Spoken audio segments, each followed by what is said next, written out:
你如果要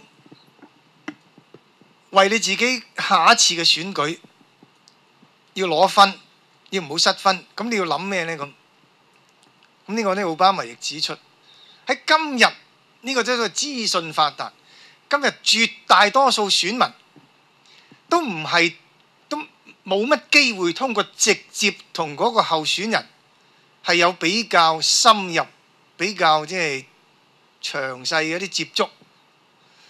絕大多數選民都係通過傳媒，尤其是電子傳媒，尤其是電視，去了解嚇，去得出嗰個選民，得出嗰個候選人嘅印象嘅，得出嗰個政治人物嘅印象。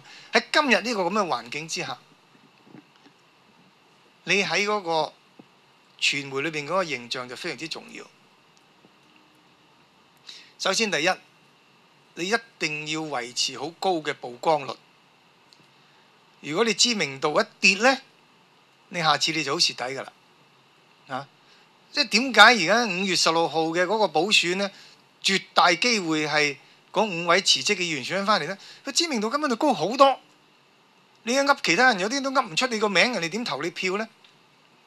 鍾庭耀佢做嗰個民意調查呢，即係幾個月頭做一次，幾耐做一次我唔記得，1個月、2個月、3個月做一次嗰個呢，佢係即係列出，譬如立法會嚟計，佢10大立法會議員。咁咩叫10大啊？唔係等於60個立法會議員當中呢最受歡迎或者支持度最高。佢首先第一輪篩選呢，就要篩到市民噏得出名嘅先。所以有啲議員呢，可能佢嘅選區裏邊嗰啲市民係好愛戴佢，好支持佢，但係呢，全港性呢，識得佢嘅人太少啦，所以根本入唔到。入唔到呢，你就即係個知名度變咗就有個限制啦，噏唔出啦嚇。咁所以呢，你唔好話梁國雄議員、黃毓民議員佢哋成功嘅喎。黃毓民一入立法會呢，就即刻打入10大咯喎，因為佢一下掟招呢，就已經全香港識得佢啦，唔止全世界，即係誇張啲講。因為嗰件事嗰一發生之後呢，我做咗立法會主席，就好多即係啲外國嘅政界嚟嘅時候呢，都會嚟揾我。即係傾下偈啊，咁即係做啲禮節性嘅一啲會面啊咁。當日發生咗呢件事之後呢，好多外國嘅嗰啲政界人士嚟到呢，都提出啊，你哋喺議會裏邊有人掟蕉，都知道呢件事。即係呢件變成國際知名嘅一件新聞。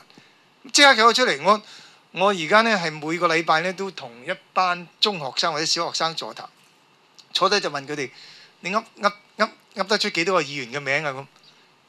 通常第一個就噏黃毓民議員㗎啦，好成功咯，好成功咯。嗱，知名度係一個非常之重要嘅一個因素，即係你到選舉嘅時候、競選嘅時候，呢個唔知邊個嚟嘅，係咪？呢個呢成日喺報紙聽見個名嘅，就已經着數咗啦，係嘛？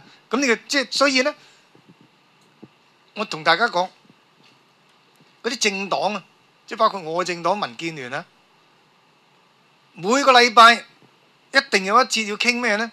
就傾呢個禮拜呢點樣可以有啲嘢可以出到街。你留意一下，逢星期一你睇下報紙，一定呢禮拜日呢就有若干個團體走出嚟發表嗰啲叫做民意調查結果。我哋做咗一個根據民意調查咁出嚟開記者會，一啲記者一定嚟嘅喎。點解呢？星期日冇新聞？冇呢啲政治新聞，所以點解禮拜日就咁解？開記者會，我哋做咗個民意調查結果，呢個民意調查係咩呢？後生仔換手機嘅頻道咁。我哋調查咗，做咗咩956個人，咁問咗其中呢就48%，就個手機呢就係只係用咗3個月嘅啫，76%呢就嗰個手機呢就用咗半年以下咁，個手機換咗1年都用咗1年都未換嘅呢，少過15%。嗱咁咪成一個則新聞㗎咯喎。咁然後呢就揾人出嚟呢就做一輪嗰啲演繹啦。咁咪説明呢嗱，而家啲年青人呢就即係好浪費啦。説明呢我哋要社會要做啲咩嘢啦，學校要做啲咩啦，家長做咩咁一則新聞㗎咯喎，係咪？你冇理咁出咗呢，就梗係揾個準備下一屆出嚟選嘅新人咧，企喺度啦。咁啊揾阿曾鈺成喺度，我而家做咗立法會主席唔得啦，就揾個即係比較知名度高啲嘅立法會議員就傍住佢，然後揾個新人，咁啊由個新人嚟講，咁你吸啲記者嚟咁啊問呢問路，問完咁啊做一段新聞，記者又開心，即係有米落鑊啦嘛，有一段嘢可以登啦。個政黨咧就得償所願，就將個新人個名有啲曝光啦。嗱，每個禮拜就係設計做呢啲嘢啦。